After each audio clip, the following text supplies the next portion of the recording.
Roman style stuffed tomatoes. Would you like to learn how to make these? Give me 15 minutes and I'm gonna show you how to turn tomatoes, rice, and a little bit of cheese into something divinely elegant, perfect for celebrating summer Roman style. Step one, prep our tomatoes.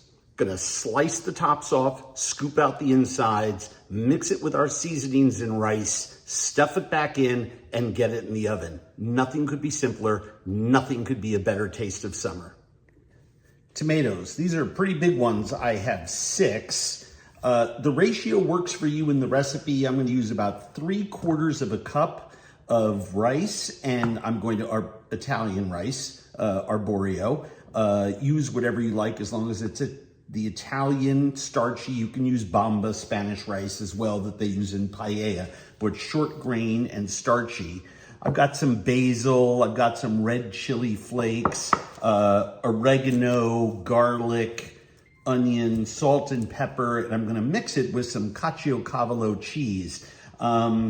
And stuff it back inside of these and then bake them in a baking tin. The one thing you wanna make sure of is that you measure all of the liquid that comes out of your tomatoes, and you wanna make sure for every 3/4 of a cup to a cup of tomato liquid that comes out of here, you have about a 1/2 cup of rice. That's the right kind of ratio.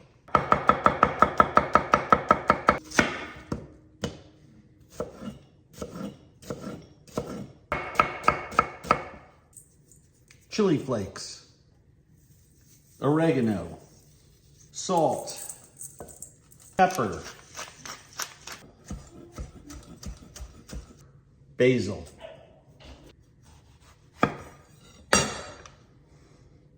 Cut out the white core if you see one. Throw that away. I take a small paring knife on these larger tomatoes just to make sure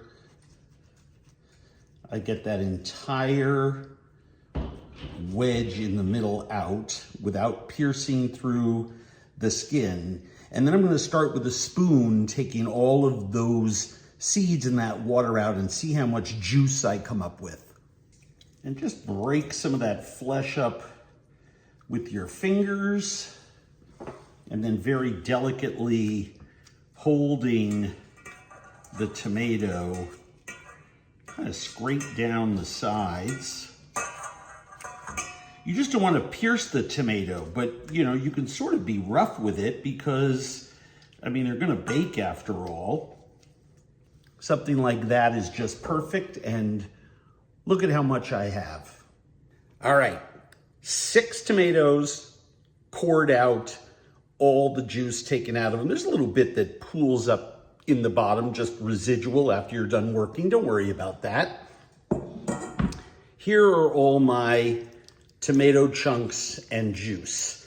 And I think I've got about, well, enough for all of my 3/4 of a cup of rice. Now we have to grate our cheese, add a little bit of our tomato paste, and we're gonna be good to go. Okay, so a nice healthy spoonful of tomato paste, and I'm just gonna stir that up. Remember all these seasonings? They go in there too. Mix that in there. Rice. Remember, the ratio that's in the recipe is always gonna work, always. And while it looks like there's not enough rice, trust me, it absorbs a lot of liquid. Now we just have to add our cheese. So I've cut off a nice piece of my caciocavallo, right? That's the cheese that comes on a string, delicious on pasta. Sort of a cross flavor-wise between Parm and Pecorino Romano. I love it because it has that bite, that salty bite that Pecorino Romano has. So just start grating your cheese. And you want about, I don't know, 3/4 of a cup with this amount. So there's a 1/4 cup, 2 more pieces like that and we're good to go. Okay, so we have our cheese in there finally. And we just give this a stir. And then this is the most important thing you're gonna do. You're gonna let this sit in your refrigerator for 3 or 4 hours. Can you already see the liquid that's been absorbed by the rice in the 20 minutes that I've been prepping other things? By letting this sit in your fridge for 3 or 4 hours, the rice grains plump a little bit with the juice, and it prevents them from cooking in spots or cooking unevenly. It's the same reason that with a lot of other rice types, you let the rice soak, right? Promotes even proper cooking. So we're just gonna let that sit in the refrigerator for 4 hours. Then we're gonna stuff our tomatoes and bake it for about 45 minutes. All right, that's been soaking for about 3 hours. I'm gonna add a few tablespoons of olive oil, and we're gonna stuff our tomatoes.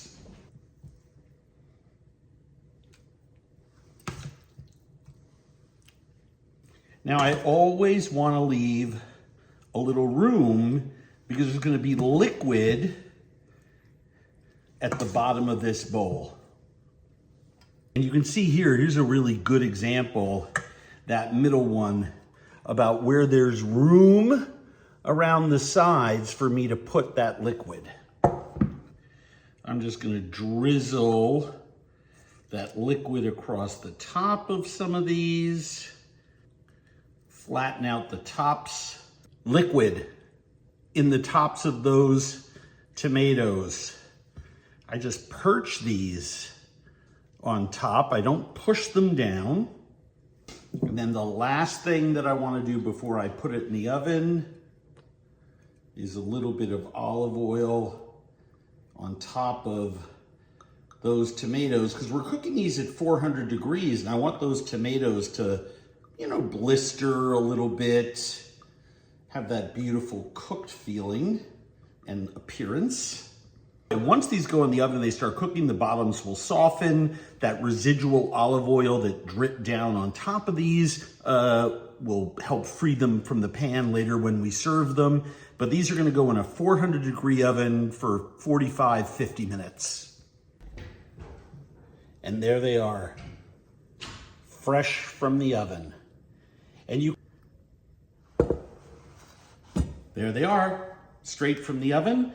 Little accumulation of liquid, you can save that. I like to let them cool till they're warm. You can even baste them with the liquid now that the tops are browned as well, and let some of that liquid go into that rice. Here I have one plated that I'm gonna garnish in a second. But all tomatoes at different times, it's been raining here a lot. Look at how much liquid. I have almost 2 cups of liquid that came out of that pan. Now, about midway through cooking, I saw that liquid build up. I took it out with a turkey baster and actually basted these so the liquid went down into the rice to make sure that it did its job cooking.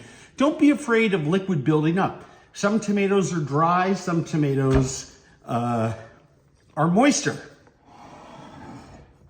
And here is a beautiful version of this plate. Just a small bowl, something just a little concave so it sort of holds that beautiful tomato. And then I can take some basil oil that I made and just squirt that around the outside. How beautiful is that? But most importantly, how does this taste? You know how that tastes. That is the epitome of summertime on a fork.